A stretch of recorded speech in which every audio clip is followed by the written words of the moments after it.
In this class, we're going to take a look at inverse functions, and inverse in this sense just means reverse or opposite. So whereas a function acts upon a variable in a certain direction, the inverse acts in the opposite direction. So a good way we can visualize this, if this is a domain of a function represented by this little, circly thing. So let's say that's the domain. And then we've got the range of a function, which is all the kind of output values. So we could actually call this the input values, and these are the output values. If you're not familiar with domain and range, don't worry about it too much. So a function basically is this kind of mapping thing. It takes a number from the domain and it gives you a number, an output value in the range. So we would call this f to represent the function. The inverse function goes the other way. It maps from the range back to the domain, and we call that f to the -1. So the inverse of f. So to put an actual example up, so let's say that our function f of x is some simple function like 4x. That takes your x value and multiplies it by 4. So if we took the number 3 in our domain, running that number through the function f, that would be f of 3, which is 4 times 3, that's going to give you 12. If you then take that number and apply the inverse to it, f to the -1, that needs to be such that it takes you back to 3, okay? So the mapping f takes you this way, the function, and the inverse function, the reverse mapping, takes you back going this way. So that guy was going this way, and this guy was going that way. So if we look at that function and think about what it does, it takes the x value and it multiplies it by 4. That's the operation. Take it, multiply by 4, quite simple. The opposite of that is clearly take the x or the input value and divide by 4. That's clearly the opposite operation of multiplying by 4. And we can see that dividing 12 by 4 would take us back to 3. So in that case, our inverse function, f to the -1 of x, we can just figure that out just by looking at the function. Okay, there's nothing to do algebraically. We just say, hey, that guy says multiply by 4, so the opposite must be divide by 4. And that is essentially how inverse functions work. If you know the function, you can work out the inverse. However, as the functions get more complicated, you're not just necessarily going to be able to look at the function and say, hey, it's just as simple as dividing by 4. So we need an algebraic process to go through step by step to figure out those inverse functions. But that's a kind of conceptualization of what we're looking at. Let's take a look at these 3 examples I've got here. If the function's not terribly difficult, like this one, you can look at it and at least get an impression for what the inverse is going to be.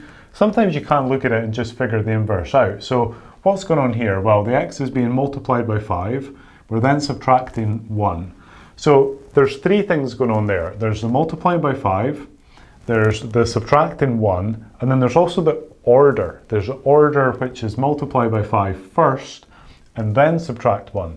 So when we come to do our inverse, not only are the operations the opposite, in other words, the multiply by 5 becomes a divide by 5, the -1 becomes a +1, but also the order in which those are applied gets flipped around.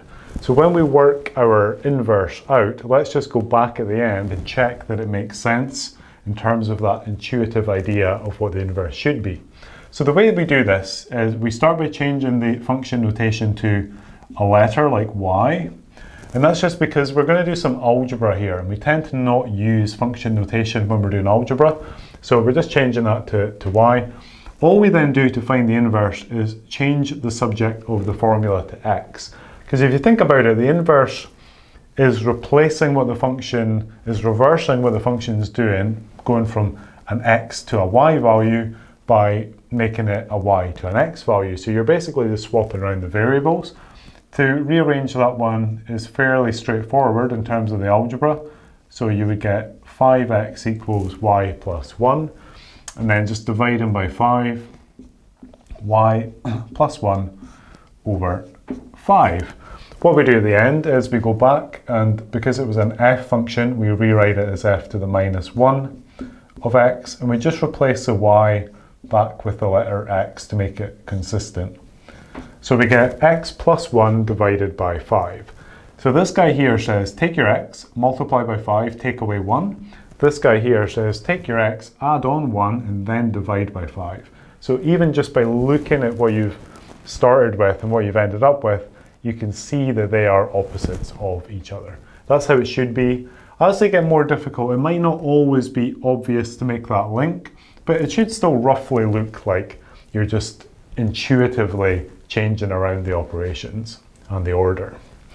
So let's do the same thing with this guy. Sometimes with a negative here, it's a little more difficult. I mean, negative and then the variable, because it's a little more difficult to see intuitively what it comes out to be. So we'll just run through the algebra and see what we get. So changing the g of x to a y, and we're going to change the subject of the formula now to x. So it comes out looking like this. Just make a little space here, x cubed plus 9.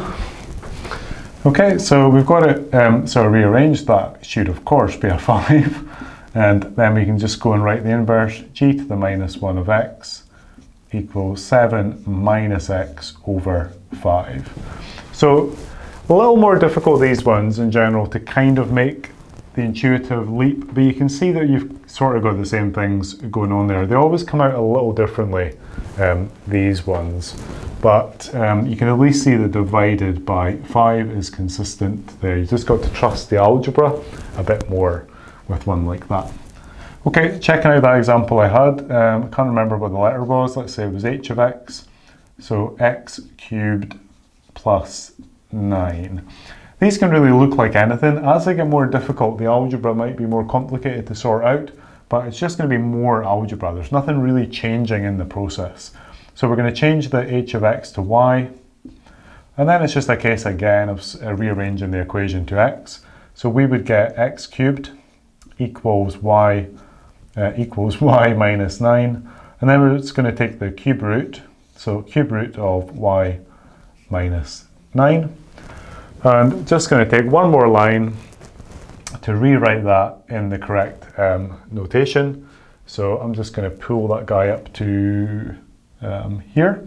So h to the minus 1 of x is going to equal cube root of x minus 9. So cube root x minus 9. That one you can see a little more clearly as a connection to the original. The original function says take your x and cube it and add on 9. This guy says take your x, take away 9, and then take the cube root. So that one has almost got an immediate intuitive reverse operation to the original function. So inverse functions are not particularly difficult.